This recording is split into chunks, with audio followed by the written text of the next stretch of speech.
لباس ہے پھٹا ہوا غبار سے اٹا ہوا، تمام جسم نازنی چھدا ہوا کٹا ہوا، یہ نبی کا نور عین ہے، یہ بالیقین حسین ہے، یہ حسین ابن علی رضی اللہ تعالیٰ عنہ۔ پھر چاند بادلوں میں گھر جاتا ہے، شامی ہنڈے تیر برساتے ہیں، تلواروں سے آپ کے بدن پر ضربیں لگاتے ہیں اور نیزوں سے آپ کے بدن کو پرو دیتے ہیں۔ جب آپ کا پیراہن بعد میں اتارا گیا تو آپ کے پیراہن میں 122 سوراخ تیروں کے تھے، 33 زخم تلواروں کے اور 34 گھاؤ نیزوں کے تھے۔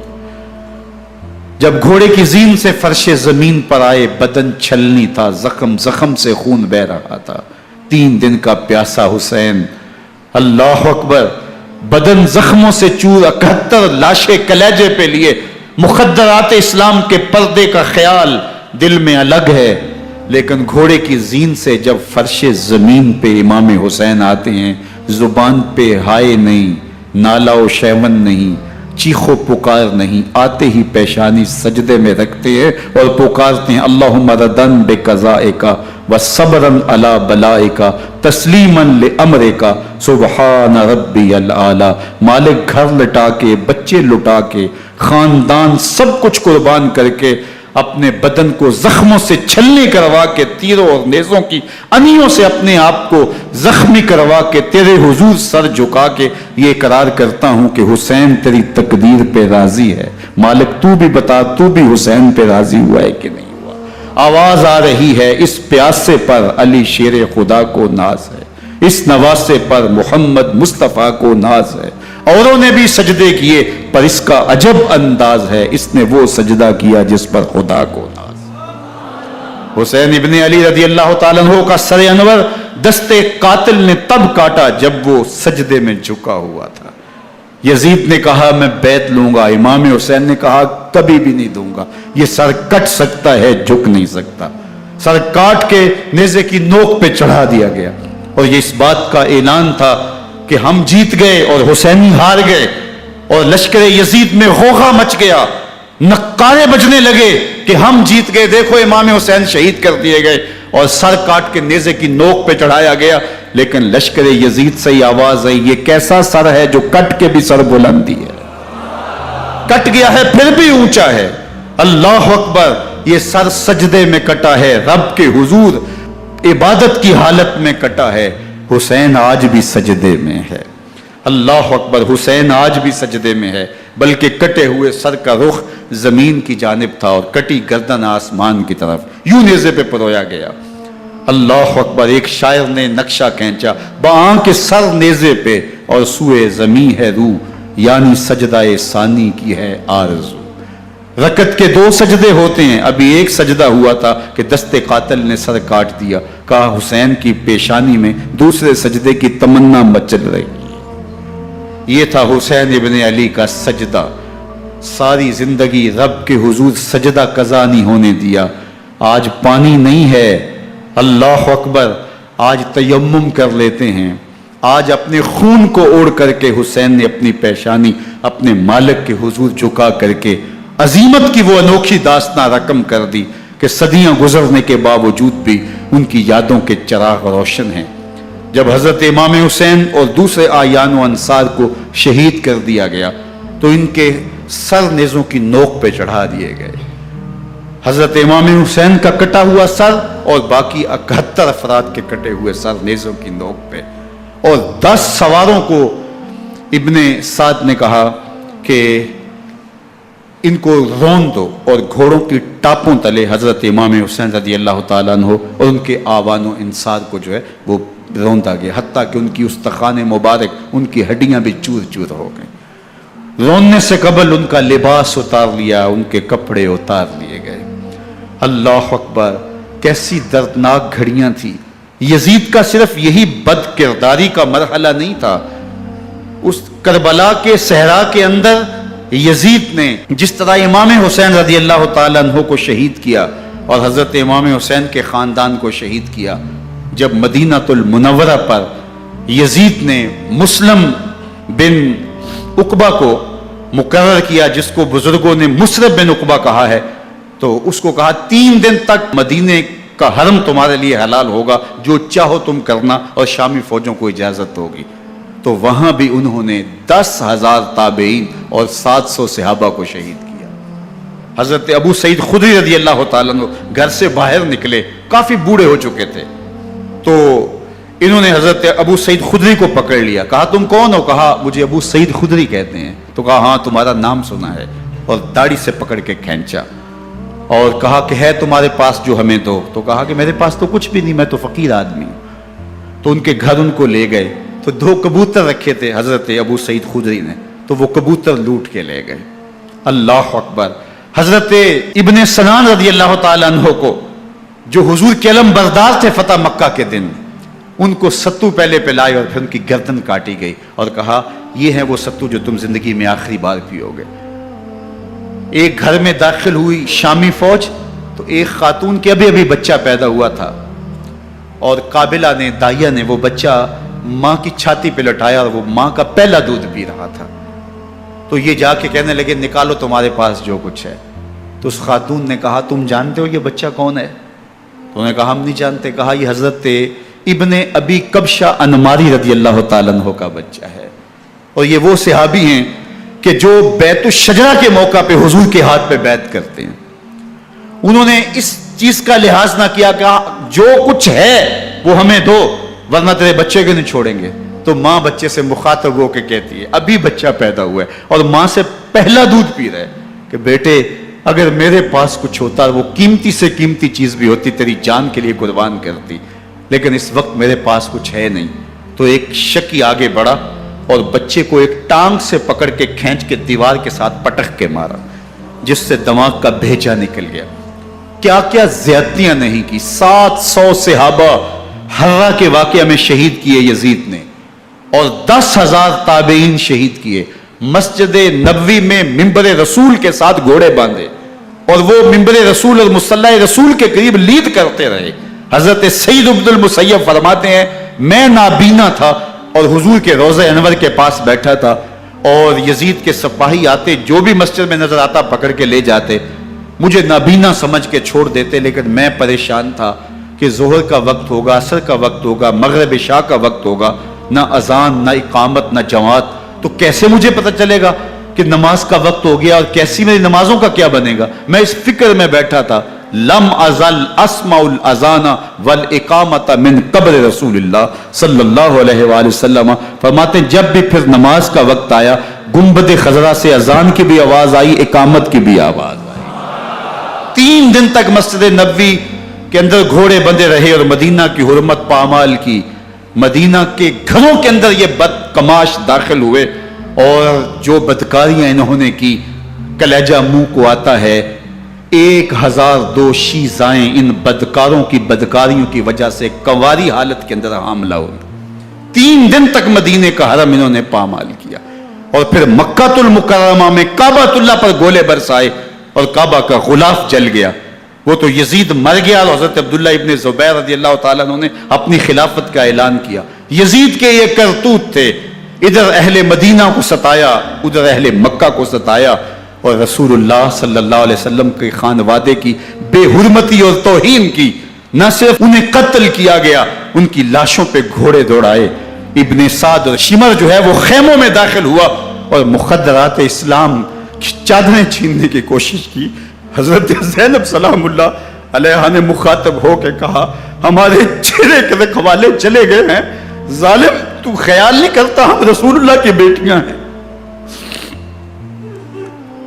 حضرت شہربانو، حضرت زین العابدین اور حضرت زینب سلام اللہ علیہ، ان تینوں کو ایک اونٹ پہ باندھا گیا، اور باقی اونٹوں پہ باقی سادات کو، حضور کی شہزادیوں کو باندھا گیا، رسیوں میں جکڑا گیا، اور اونٹوں پہ باندھ کر کے کوفے کی جانب آگے آگے شہیدوں کے سر چل رہے ہیں، اور پیچھے یہ قافلہ چل رہا ہے۔ اور جب یہ قافلہ وہاں سے گزرا جہاں لاشیں پڑی تھی، امام زین العابدین 14 سال کے تھے اور بیمار تھے، اور ان کا حوصلہ نہ ہوا، وہاں غشی ان کے اوپر آنے لگی، اور وہ منظر ابن کثیر نے، باقی لوگوں سب نے لکھا ہے کہ پھر جب ان کی یہ حالت ہوئی تو پھر سیدہ زینب سلام اللہ علیہ، جنہوں نے ابھی تک بڑے حوصلے کے ساتھ ساری مشکلات کا مقابلہ کیا تھا، اب ان کے بندھن ٹوٹ گئے اور آنکھوں سے آنسو بہنے لگے، اور سیدہ زینب تھے امام حسین رضی اللہ تعالیٰ عنہ کی لاش پہ کھڑے ہو کے، اور وہ روندی ہوئی لاش، ٹوٹی ہوئی ہڈیاں، اور وہ بڑا بدن، کٹا ہوا سر نیزے کی نوک پہ، اور لاش یہ پڑی ہے. تو حضرت سیدہ زینب نے مدینے کی طرف منہ کر کے جو ہے وہ حضور سے فریاد کی، یا محمد آہو، یا محمد آہو، ھذا حسین بالآراء مزمل بالدماء، یا محمد آہو بناتوں کا سبایا. یا رسول اللہ، اے پیارے آقا، یا جدہ ہو، اے ہمارے نانا محترم، یہ دیکھیے آپ کا حسین پڑا ہوا ہے. بدن سے کپڑے اتار لیے گئے، خاک ہوائیں اڑا رہی ہیں، اور اس کے اوپر چادر جو ہے وہ مٹی کی پڑ گئی ہے. حضور آپ کی اولاد کاٹ دی گئی، اور پھر کہا بناتوں کا سبایا. حضور دیکھیے آپ کی بیٹیوں کے ہاتھ باندھ دیے گئے ہیں، اونٹوں پہ کس دیا گیا ہے. سر شہیدہ آگے آگے چل رہے ہیں، اور حضرت سیدنا امام حسین کا آگے آگے سر ہے. راستے کے اندر ایک جگہ آئی، رات گزری اور ان کو اتارا گیا. رات کا موقع تھا، ایک خاتون آئی اور اس نے کوئی کھانا پیش کیا ان کو، اور کہا کہ میں کسی زمانے میں حضرت سیدہ فاطمہ تو زہرا کی نوکری کیا کرتی تھی، ان کی لونڈی تھی، ان کی کنیز تھی، اور آج مجھے پتا چلا کہ آپ لوگ گزر رہے ہیں، تو میں نے کہا کہ میں اپنی مخدومہ کے خاندان کی خدمت کروں. اور پھر اس نے کہا کہ اس وقت سیدہ کی گود میں ایک 6-7 ماہ کی بچی تھی جس کو زینب کہا کرتے تھے. تو سیدہ زینب نے کہا کہ اماں اگر پہچانتی ہو تو وہ